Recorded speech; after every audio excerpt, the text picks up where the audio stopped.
Hi, this is a presentation that I gave to the Minnesota Knitting Guild in February of 2025 on the topic of my new design, Blanket the Town. I hope you enjoy it.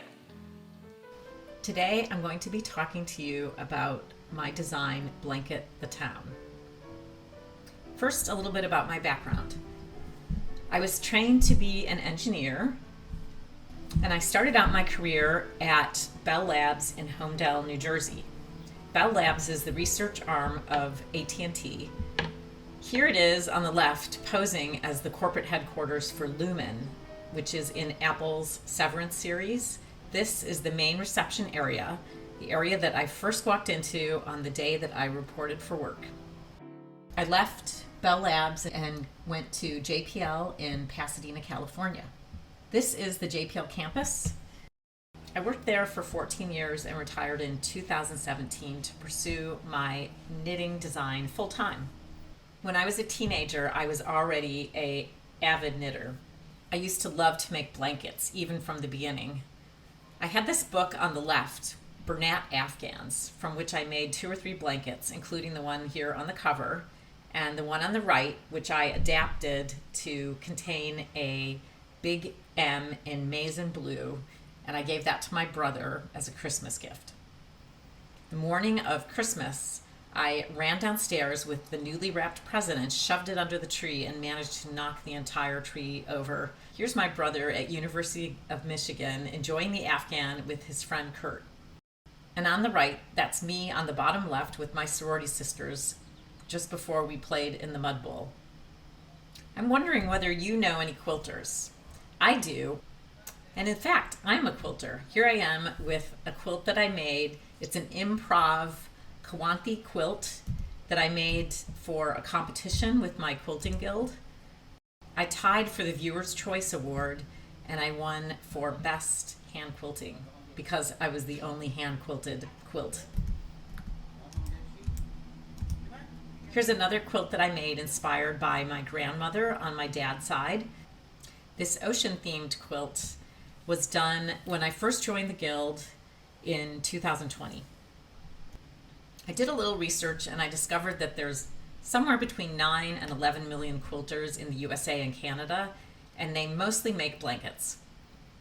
Comparatively, there's 30-ish million knitters, and they make a bunch of different things, including, in order of popularity, shawls, sweaters, hats, socks, scarves, stuff for the baby or layette, and then blankets and throws, and then finally toys. So I'm wondering, why don't more knitters make blankets? I was looking at what was available before 2021. So I did a search on the top throws from 1930 to 2020. Here's some of the characteristics that I found. Many are worked in one piece. Many have color striping or color shifting yarns. Many feature ripples or chevrons. There's lots of mitered square blankets that are modular knits, and there's a lot that are single colored and textured. There's a few that have some more interesting geometric designs, such as this spiral one, which is called 10-stitch blanket. There's star flanket, and there's lots of log cabin free patterns. There's definitely more design space left to explore here. The lack of novel patterns isn't the only issue with blankets, though. You need 4,000 to 5,000 yards, which is 20 to 25 balls, and if you're purchasing a good yarn, you're going to find that that's $10 to $15 per 200 yards of worsted weight or medium weight yarn. So that comes to about $200 to $375 in yarn. Blanket projects take a long time. Some people think they take too long, and they might lose interest. A lot of the patterns used in blankets are repetitive and they do get boring. And the big monolithic all-in-one piece knit is not very portable and definitely too hot to work on during warm weather. But we can address all of these issues by the way we construct blankets. What I design is stash-busting, colorful geometric blankets. Now we're at the point where we're going to discuss my latest design, which is Blanket the Town, which is a blanket knitting pattern. Normally I choose a medium weight yarn, but because of the details in this pattern, I needed to use a DK weight so that the pieces would not become too large. I ended up selecting Rowan Felted Tweed. I've used it in a couple different projects lately, and I really love it, especially the colors. They all seem to go together really well, and I especially love the colors that were designed by Kay Facette. And it felts really easily for splicing ends together. The Rowan Felted Tweed has been kitted up and is available from Jimmy Beans Yarn. And for those wanting an easy care blanket, there is a Brocco Vintage DK kit available as well. The overall construction is that blocks are worked separately. Each block is seamed to its neighbor. All the blocks in one strip will have the same sky color. When a strip is done and its neighbor strip is done, they can be knitted together. First, pick up and knit some stitches on the top of the lower strip, and then knit a couple rows. Pick up and knit some stitches on the bottom of the upper strip and knit a few rows. Stitches are left on the needle, and then a 3-needle bind off is performed to join the two strips together. No sewing here. All the strips are joined in the same manner, and then stitches are picked up and knitted around each edge of the blanket, log cabin style, to make a border. Here's a little more about how I picked the yarn colors. One way that I look at the colors is that I know that I need light, medium, and dark colors. In the color palette I selected, here are the light colors. Here are the medium colors. And here are the dark colors. I have a pretty good mix and balance. Another way to look at colors is whether they are neutrals, which are grays, beiges, or desaturated colors, warm, which is the yellows and the reds and the pinks, and maybe even a yellow-green, and cool colors, which are greens, blues, and purples. Taking the mint color, which is number 226 as an example, you can see that it is a light color and it is a desaturated yellow-green. You can see how far down towards the grays it appears on this color model. Down below here is a color wheel. The warm colors are at the 8 o'clock to 2 o'clock area of the color wheel, and the cool colors are down on the bottom right from 2 o'clock to 8 o'clock. One of the more critical aspects of this pattern was how to design the windows and the doors. These are the most detailed pieces in the pattern, and I looked at a couple ways to do it. So I had some criteria that I was looking at for the approach. One of them was that it would be correct and look neat. It would be doable by a knitter. So this would be considering things like how difficult is it? Can it be explained? Is it enjoyable? And our knitters already familiar with the technique. The first one was geometric knitting. This is how I work most of my blanket designs. And so here's the design approach that I came up with for geometric knitting. I would need to cast on and work 6 ridges in the frame color of the building. And then I would have to put different sets of stitches on holders, work the windows one by one, using small mitered squares to create each window and door. And then I would have to work a final miter border. I very soon discovered that this was a very fiddly approach with such small pieces, and I thought it would be extremely complex to guide a knitter through the process of knitting in this way. I did not enjoy it at all, and the only plus was that, yes, knitters would already be familiar with the general techniques, which are pick up and knit and decreases. I looked at mosaic knitting. I found this tool online. It was a mosaic chart maker, and it would also allow you to validate your chart to see if it was like a legal or an illegal mosaic chart. The charts were expressed in white and black yarns. It was really easy to use, and they had these rules like white rows must start and end with white. Black rows have to start and end with black. White rows have to have longer white runs or consecutive white cells. Black rows have to have longer black runs. And no row may have a run of longer than 7. Well, so I validated my window. as an example, and there were a bunch of violations which I bolded there. And so I also discovered why it was invalid when I turned it over, and I was able to stick my finger through the separate columns of stitches. Basically, the window panes and the window frames were not connected together. So this was definitely not going to work. And then finally, I looked at Fair Isle or stranded. And against the criteria, it does look very neat, as you can see from the photo. The row gauge is a little bit elongated. You know, the stitches are taller than I expected, and a little bit taller than they are in garter stitch, but I can compensate for that. I thought it was not too difficult, and I made a YouTube video showing the technique, and I was able to explain the technique in the pattern with just a chart.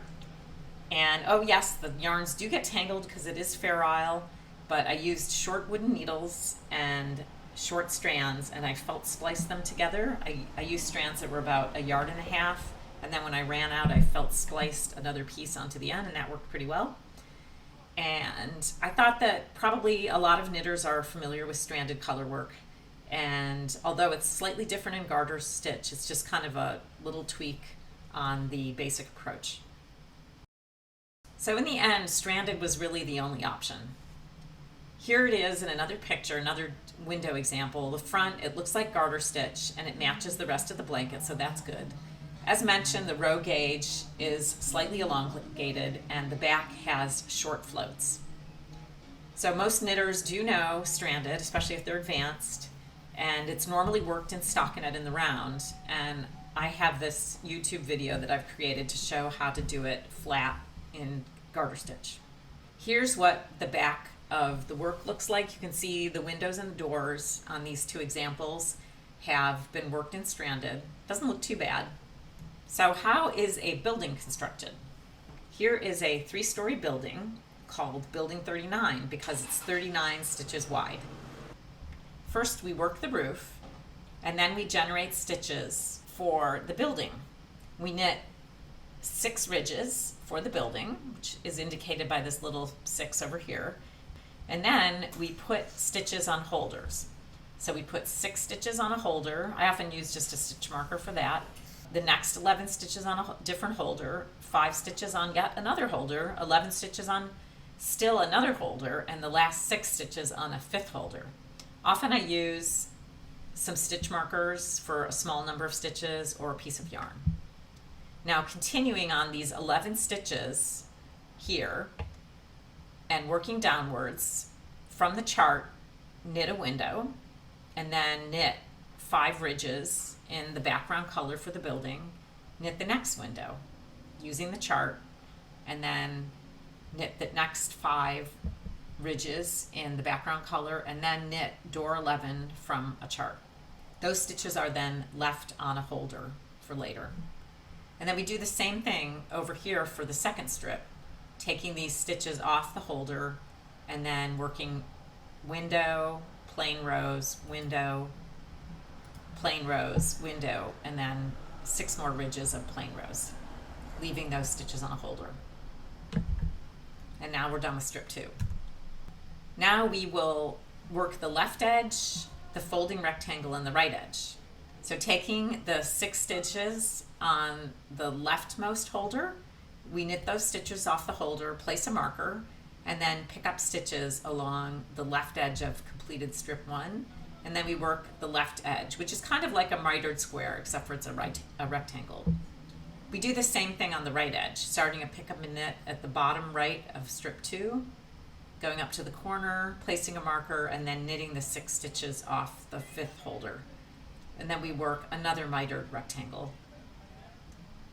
And then finally we work something called a folding rectangle in the middle. We start at the right edge of strip 1 at the bottom, pick up and knit stitches along that edge, knit 5 stitches from the holder, place a marker at each corner, and pick up more stitches along the left edge of strip 2, and then we work a folding rectangle which has every right side row paired decreases around each of the markers, and then finally it has a 3 needle bind off to join the live stitches. And now we've finished the house. Let's look at some of the designs of the other blocks and the shapes. Here we have the lamppost block. This is a pretty easy one. So we cast on some stitches and knit some rows in the background color, starting at the left edge of the bottom of the lamppost. And then we change colors to the lamppost color, which is black, knit a couple rows, and then change back to the background color.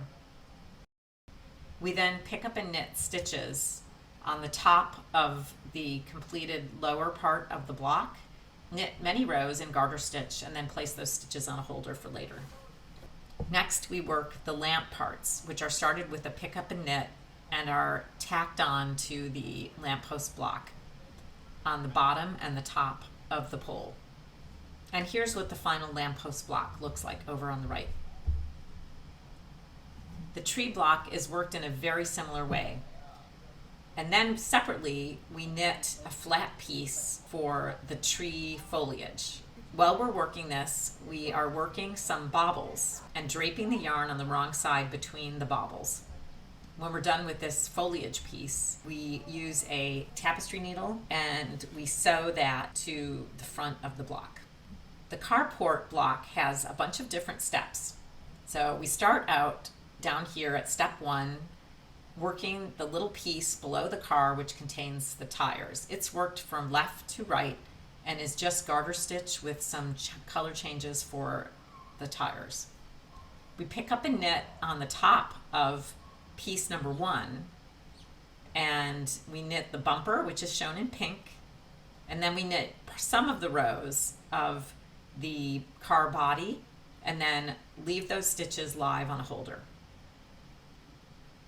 Next, we start and we work a rectangular piece. Piece number 3 starts out in the background color for the garage. Then we do a color change. There's decreases on each of these corners, and it's essentially 2 mitered squares that are joined together in the middle. After we finish piece 3, we pick up and knit stitches on the bottom, knit a row, and then we do a 3 needle bind off to join piece 2 and piece 3 together. We pick up and knit stitches around the completed car for piece number 5.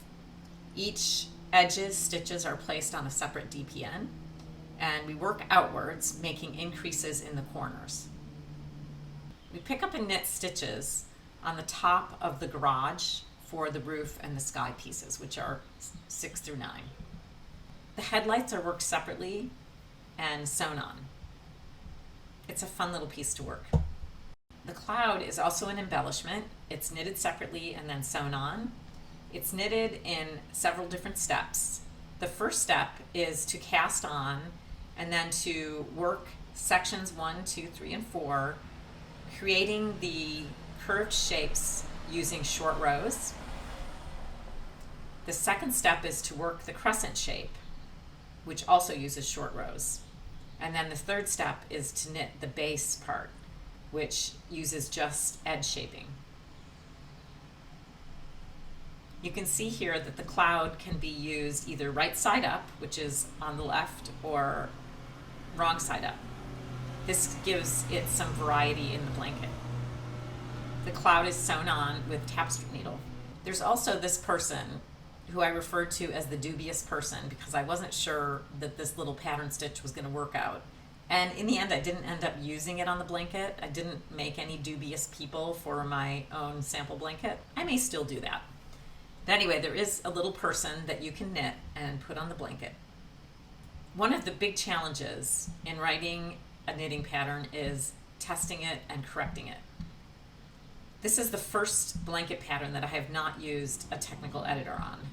This is about the 100th blanket that I've written, and I kind of have it nailed down in terms of how they're organized and formatted and conventions.